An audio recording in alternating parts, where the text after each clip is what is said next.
पूरे गोंडा जिले में एक जगह है, वहाँ यादव लोग बड़े मजे में हैं। वो लोग गाय चरा रहे थे। तो उस पुराने जमाने में गांव में दो ही चार ग्वालों के हिस्से में गांव भर की गाय रहती थी, चराया करे लाया करे। एक दिन गांव वालों ने सचेत करते हुए कहा, यार गांव में एक शेर आ गया है हिमालय की तलहटी से, नेपाल साइड से। संभल के फलाने गांव का देखो 2 बैल खा गया, उसकी भैंस तोड़ दिया, उस गांव में भी कांड किया है, यहीं घूम रहा, जरा पशु ठीक से सावधानी से चराना।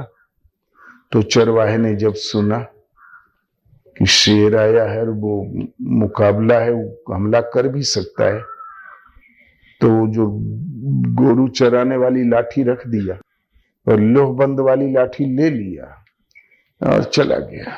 आएगा फिर देखा जाएगा। उसने कभी शेर देखा नहीं था। दोपहर में गायें चर के फिर पानी पी के नदी किनारे जंगली घाट पर बैठ गई। झाड़ियों के बीच में कहीं से भटकते हुए एक संत पहुंच गए। मूंछ का आड़बंद बांधे और लंगोटी लगाए केले की। तब वो चंदन वंदन लाल लगा के ठाकुर जी रख के तुलसी का पत्ता बतासा रख के जहां भोग लगाया, पौ शंख बजा तो गायें सब चौक गई, भड़क गई। जिधर मुंह था उधर ही झाड़ियां मुंह डाल के भाग गई सब। वो समझ गया कि जानवर आ गया।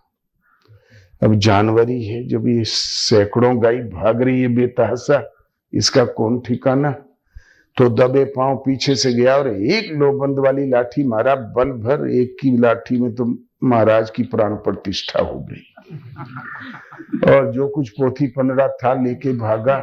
रोज गाय शाम को 6 बजे पहुंचती थी गांव, उस दिन पहुंच गया 3 ही बजे। गांव वालों ने कहा, अरे इतना जल्दी क्यों आ गया? बोले, आज हमने बहुत बड़ा काम किया है, जंगल में जो संकट था सदा के लिए दूर कर दिया है। बोले, क्या किया? बोले, उस शेर को हमने मार डाला। कैसा था? तो लोगों ने फिर बाद में कविता बना लिया।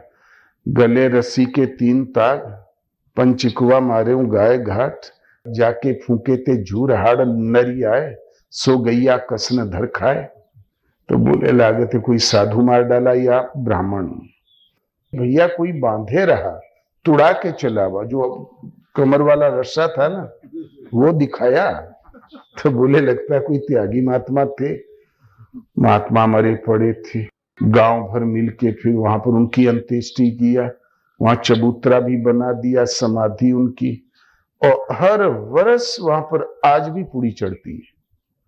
तो खीर में वो क्या कहते हैं, पूरी छन्नी से नहीं निकालते, हाथ से निकालेंगे। और सैकड़ों हजारों आदमी इकट्ठे होकर उत्सव मनाएंगे। ब्रह्म बाबा के लिए भूल का समाधान। पंडित जी जो गांव के पुरोहित थे, उन्होंने सोचा कि यही है बड़ा मजे में, दिया लिया कभी कुछ नहीं, अब ठीक फंसा, हम कुछ लहाई। पहुंचे, देखो जजमान तुमने महान पाप किया है, एक ब्रह्म हत्या कर डाली, तुम नरक में जाओगे। रो नरक है इसका परिणाम। बोले, पंडित जी हमने अपनी समझ से उपकार ही किया था, अब धोखा तो हो गया, ये बताओ इससे कैसे उद्धार हुई। बोले, प्रयागराज नहा के आओ, हमसे कथा सुन लो, 1 जोड़ी बैल 2 गाय दान दे दो, बस हो जाएगा। ये कोई बड़ी बात नहीं थी, गाय बैल उनके लिए। खूब जम के पंडित जी ने मांग लिया दक्षिणा और सामान लिखवा दिया। नहा के चलाया। बोले, ले गुरुजी नहा के तो आ गए, अब क्या करें। तब कहा, देखो अपने घरवाली से कह देना आंगन लीप दे, थोड़ा आंगन लीप दे, जिसमें बैठ के कथा होगी गाय के गोबर से। पंडित जब पहुंच गए, चौको पूरा हल्दी चावल छिड़क के विधिवत बिछा के कथा कहने लगे, तो पहले ही पंडित जी ने सोचा, एक साधु को ही मार डाला, इसका कौन भरोसा, कहीं हम ही से न लड़ जाए। मैं हो तो 4 बात इसको समझा दूं। तो बोले, देख जजमान, जो मैं कहूं वही तय की है। वो बोला, हो उसकी समझ में आया, जो मैं कहूं वही तय कहे। तो बोले, ले 35 पहिर। तो वो भी बोला, ले 35 पहिर। तो बोले, ठीक से बैठ जा, तो वो भी बोला ठीक से बैठ जा। बोले देख शांति से कथा सुन ले, चुप रहो। वो भी बोला देख शांति से कथा सुन ले, चुप रहो। तो वो पंडित सोचा ही तो मौसम पकड़ लिया। तो पंडित शांत हो गया, चुप बैठे रहे। फिर बोले देख अबे कथा शुरू नहीं हुई है। तो वो भी बोला देख अबे कथा शुरू नहीं हुई है। बोले चुप रहो ससुरन करब पिटाई। तो वो भी बोला चुप रहो ससुरन करब पिटाई। तो पंडित जी को आ गया गुस्सा, एक झापड़ मार दिया। उसने भी एक झापड़ चला दिया। पंडित जी लड़ गए, वो भी लड़ गया। पंडित जी का पांव लीपे के बाहर चला गया। तो मालकिन देख रही थी कि अब कथा धुआंधार शुरू है। जहां लीपे के बाहर पांव गया तो चौकी, अरे हमारे लीपने से ही क्या फायदा, सब कथा तो बगैर लीपे में होना चाहती है। वो तुरंत पांव पकड़ के घसीट के बीच में कर दिया। पंडित जी होश में कथा को, पहले बताए होते तो हम 10 हाथ और लीप देते। किसी तरीके से छूटे तो पोथी 15 छोड़ के भागे घरे। वहां जाके कहते क्या बताएं, हम सोचे ससुरा कुछ दे ही ले, तो जीव पर उतारू हो गया। वो भी जब छूटा तो बोले पंखा बिनवा ला। पंखा चलाने लगा और औरत से कहा क्यों रे, कथा में तो बड़ी रियाज पड़ती है, कथा में बड़ा बल पड़ता है।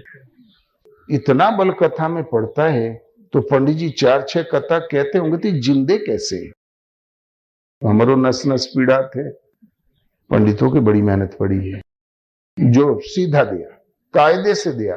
1 किलो घी लेके और विधिवत सीधा रिधा लेके सब पहुंची। ले पंडित सीधा। तो पंडित जले भूंजे बैठे थे, पकड़ के खूब पिटाई किया, डंडा ही डंडा। बोले ससुरी तू ही गोड़ पकड़ पकड़ के कड़ीलत रही ना, कि होश में कथा कहो लिपे के बाहर ने होए पावे। वो भी छूटी तो पहुंची। बोले पूछा क्यों दे आई सीधा। बोले हाँ दे आई। आप कहते थे कथा सुनने में बड़ा बल पड़त है, सीधा दे में उसे चौगुना बल पड़ा।